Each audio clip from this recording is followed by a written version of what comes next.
¿Qué tal, alumnos de la Institución Educativa La Católica? Espero que se encuentren bien de salud. Con el lema "Hoy me quedo en casa", vamos a desarrollar el tema de la geodinámica. Para entender qué es geodinámica tenemos que comprender que geo es tierra y dinámica es cambios, los cambios o los modelos de la Tierra. La geodinámica son las fuerzas de modelos que van a modelar la corteza terrestre. Para eso se divide la geodinámica en dos: la geodinámica interna, que son las fuerzas internas que construyen, y la geodinámica externa o las fuerzas externas que modifican. También se le conocen a las fuerzas, a la geodinámica interna, como endógenas, y a las externas como exógenas, ¿no?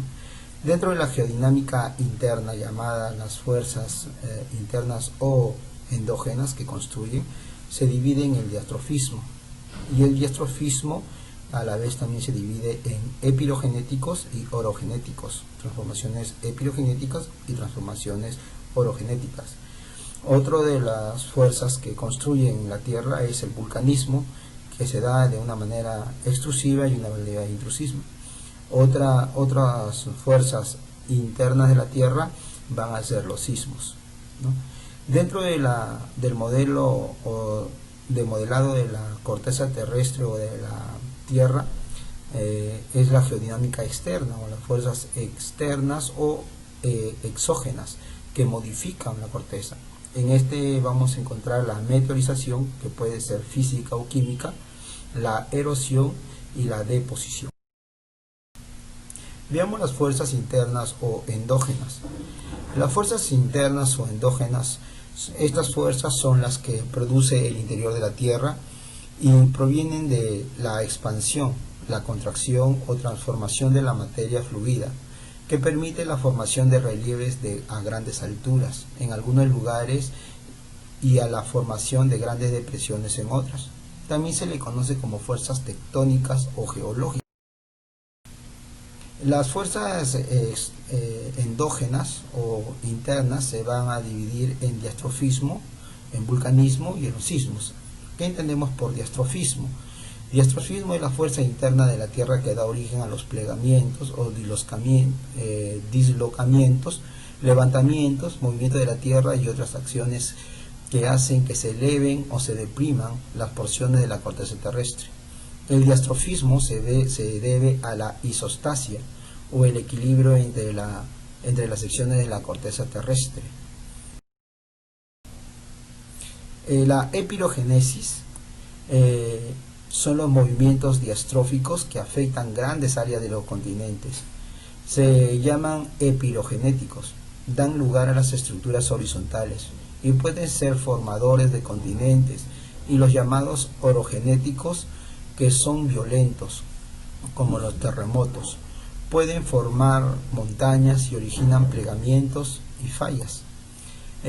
Los movimientos epilogenéticos son movimientos lentos de ascenso o descenso de la corteza terrestre que afectan vastas superficies.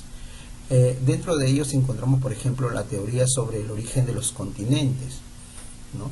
En la teoría de la deriva continental, que fue sustentada por Alfred Werner, la teoría de las tectónicas de placas, sustentada por Henry Heinz. La orogénesis son los movimientos orogenéticos, son movimientos tectónicos que transforman la corteza terrestre. Se manifiestan en plegamientos que ocurren cuando los estratos rocosos están sujetos a grandes esfuerzos de tracción, contracción, tensión. Se distinguen dos partes: el anticlinal, que es el convexo, y el ciclinal, que es el cóncavo. Las fallas se producen cuando las rocas no poseen suficiente plasticidad. En lugar de producirse plegamientos, ocurren grietas o dislocaciones. Según la forma que adopte la falla, estas pueden ser derivadas, escalonadas y horizontal. Las fallas involucran movimientos de una de sus áreas. El vulcanismo es la constitución por los movimientos de la materia ígneo o el fluido procedente del interior de la Tierra, que se le conoce con el nombre de magma, con dirección a la superficie. Presenta dos formas, el vulcanismo extrusivo y el vulcanismo intrusivo. El vulcanismo extrusivo tiene lugar cuando la lava o roca fluida llega a la superficie antes de iniciar su solidificación.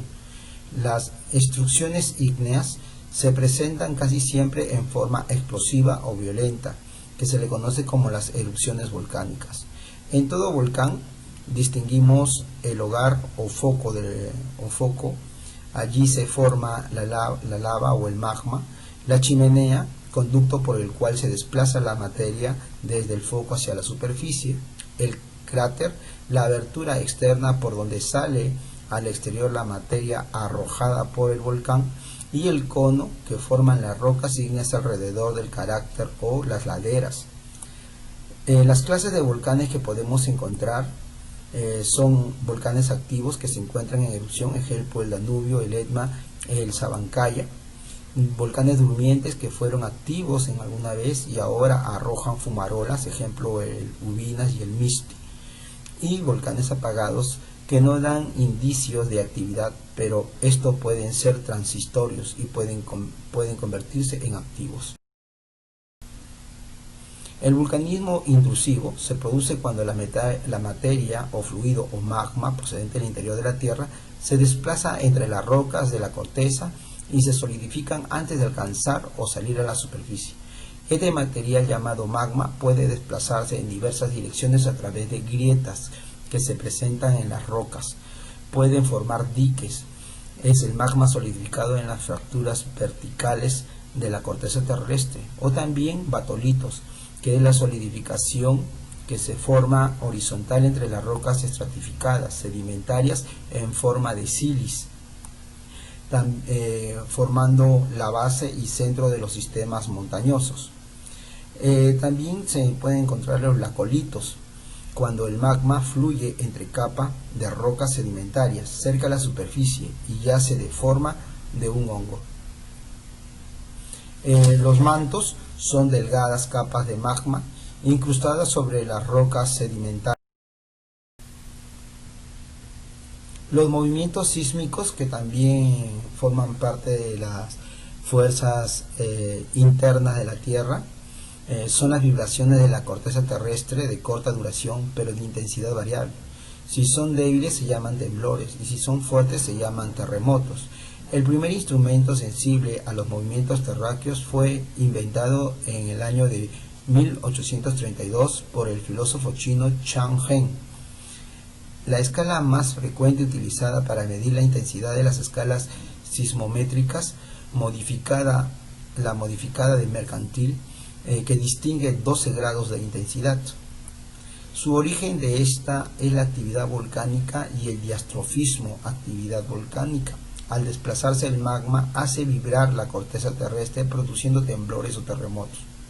Diastrofismo, la corteza terrestre está fraccionada en dos placas tectónicas, cada una se desplaza en distintas direcciones y a ello se originan los sismos. Las principales placas van a ser la placa eurasiática, la placa indoaustraliana, la placa norteamericana, la placa antártica, la placa africana, la placa del Pacífico y la placa de Nazca. También tenemos la placa sudamericana. Son 8 placas en las cuales está dividida la corteza terrestre. Las fuerzas externas o exógenas es la degradación, que consiste en el desgaste total que experimenta la corteza terrestre por efecto de agentes atmosféricos, hidrológicos o biológicos. En esta fase se observa el descenso del nivel de los terrenos. La degradación implica la meteorización. Es el conjunto de procesos mediante los cuales las rocas son descompuestas de una manera química, una meteorización química, que es desintegradas y la meteorización física por la exposición permanente de agentes atmosféricos que no se desintegran totalmente, sino que se transforman.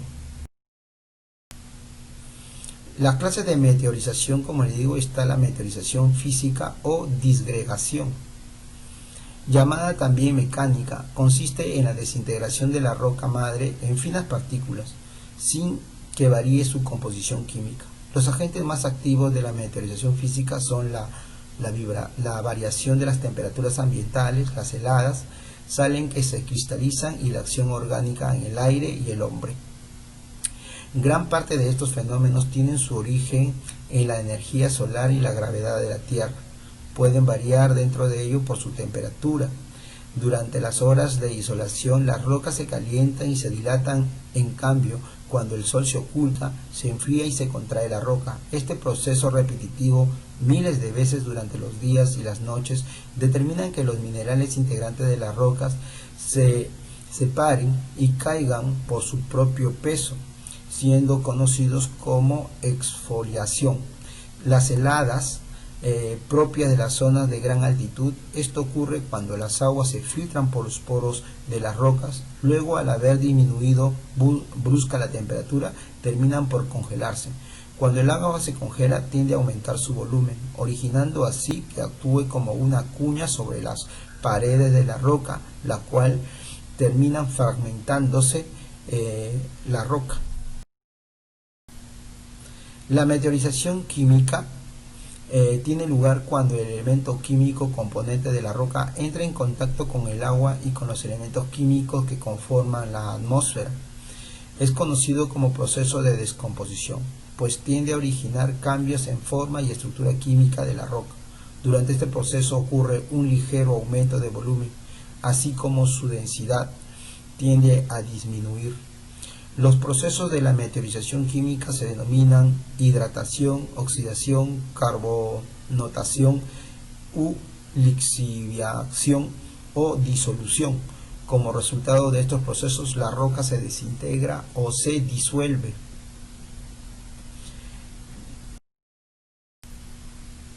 La erosión o degradación.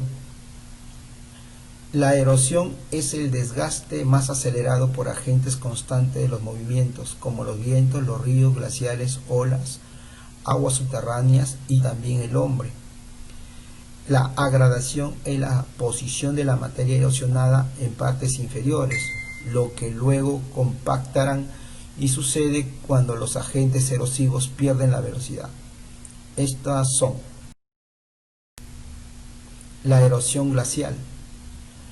Todos los agentes de la erosión, el agua congelada es la que produce los rasgos morfológicos más importantes. Los glaciares se encuentran ubicados en los polos de Groenlandia y en las montañas. Cuando la masa de hielo termina descendiendo por las pendientes, modifican el paisaje. La Tierra ha pasado por periodos de glaciación y muchas geoformas son el resultado de estos periodos. Y durante esos periodos los glaciares cubrían casi el 30% de la superficie terrestre. En la actualidad solamente ocupan el 10% de la corteza terrestre. Las geoformas de la degradación glacial son los valles Edmund. Estas formas ocurren sobre todo en las altas montañas, donde los glaciares están presentes de manera permanente. Los circos es aquella cavidad semicircular con paredes verticales y abruptas en la cabecera de los valles altos. Dan origen a lagos glaciares, como el lago Superior o el lago Yanganuco en el departamento de Ancash. Los pasos o abras son las partes más bajas de los sistemas montañosos por donde pueden pasar de una región a otra. El hombre las aprovecha para construir sus carreteras. El paso más alto del mundo es el Rekbala, el Shanghu o el Himalaya, ubicado a 8.478 metros. En el Perú, el paso de mayor altitud es el Aticona, con 4.850 metros, que comunica la ciudad de Lima con la ciudad de La Oroya. Por este paso o abra se ha construido la carretera central. Los fiordos son valles glaciares que son ocupadas por las aguas oceánicas. Las geoformas por glaciación o agradación glaciar están las marmitas, que son depresiones de dimensiones variadas en el depósito glaciar. Se forma debido al estancamiento de bloques de hielo en un glaciar que retrocede. Las morrenas son lomas o montículos de piedra, arena y grava o arcilla formada por el glacial. Esto suele ubicarse en la base de los glaciares. Los drumlins, colinas alargadas como lomas de ballenas, hechas de morrenas, recubierto de algunas veces por jiba o... La erosión eólica es el resultado de la acción de los vientos, pues tienen la capacidad de transportar partículas pequeñas que actúan como municiones y van minando y desgastando las rocas. Las geoformas por agradación eólica o por el viento van a ser los médanos, que se refieren a los montículos de arena que se ubican cerca de los litorales. Las dunas, que son montículos de arena que se ubican en las zonas desérticas, presentando diferentes formas que son por acciones del viento, acumulaciones como si fueran. Las geoformas por degradación eólica, podemos encontrar los pedestales, que es una gran masa de rocas que se apoyan sobre un cuello delgado. También encontramos los bosques. Estos forman la combinación de la acción eólica y por la meteorización, dando como resultado algunas geoformas muy particulares. Ejemplo como el bosque de piedra de Marcahuasi en Lima y el bosque de piedra de Guayay en Pasco. La erosión crárstica o subterránea se refiere a la erosión realizada por las aguas subterráneas o de filtración. Actúa por muchos años en las rocas caliza y el yeso. Las geoformas por degradación cárstica, como les digo, se encuentran en las cavernas y las cuevas, ¿no? Las cavernas, cuando ocurre la lluvia, estas recogen el CO2 del aire formando ácido carbónico, y este ácido corroe la caliza, que es principal componente de las calizas. El agua termina por disolver las calizas, forman cavernas de diferentes longitudes y profundidades. Ejemplo, la cueva de las lechuzas en Huánuco. Los puentes naturales también se originan cuando el techo de un túnel se derrumba y dejan porciones de rocas que se mantienen firmes uniéndose ambas paredes. Las dolinas, conocidas como sumideros, que forman de embudo y son depresiones de terreno y se ubican pozos de infiltración. Las geoformas por agradación cárstica, podemos encontrar la estalactitas, que es la concreación calcárea, por lo que genera una forma de cono irregular pendiente del techo de una caverna, las estalactitas, ¿no? Así como también las estalagmitas son los montículos formados por carbonatos de calcio del piso de la caverna y que van aumentando su tamaño a través del tiempo. Los estalagnatos es la columna resultante de la unión de una estalactita con una estalagmita. La erosión marina, los principales agentes erosivos son las olas de acción permanente, también a veces la acción de las mareas. Las geoformas por agradación marina son los golfos, que son entrantes muy pronunciados por los océanos en áreas continentales. Se caracterizan por tener grandes extensiones. Ejemplo, el Golfo de Bengala y el Golfo de México. Bahías es un entrante de mar en la costa, más pequeña que un golfo. Se usa para establecer puertos. Ejemplo, la bahía de Hudson, que es una de las mayores dimensiones del planeta, y en el Perú la bahía más extensa, que es la bahía de Sechura. Las penínsulas es una porción de tierra rodeada de agua. Se encuentra unida a la parte continental, solo por un lado relativamente estrecho. Ejemplo, la península arábiga es la de mayor dimensión, y en el Perú la constituye la península Illesca, que se ubica en el departamento de Piura.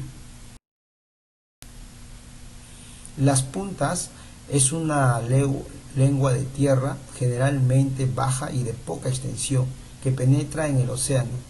En cuanto a dimensión es menor que la península. Ejemplo, la punta de agujas, la punta del Callao. Cabo es una saliente de tierra que avanza hacia el mar, adquiriendo gran importancia durante el siglo XVI en las exploraciones. Y el estrecho es un paso angosto comprendido entre dos tierras, por donde se comunican mares u océanos. Ejemplo, el estrecho de Gibraltar y el estrecho de Magallanes. Los istmos es una lengua que une dos continentes o una península con un continente. El istmo más conocido es el istmo de Panamá. Acantilados es una pendiente muy escarpada en una costa que retrocede continuamente por la acción erosiva de las olas del mar. Y ensenadas son acantilados o farallones arqueadas, ¿no?, dentro de lo que son áreas marítimas.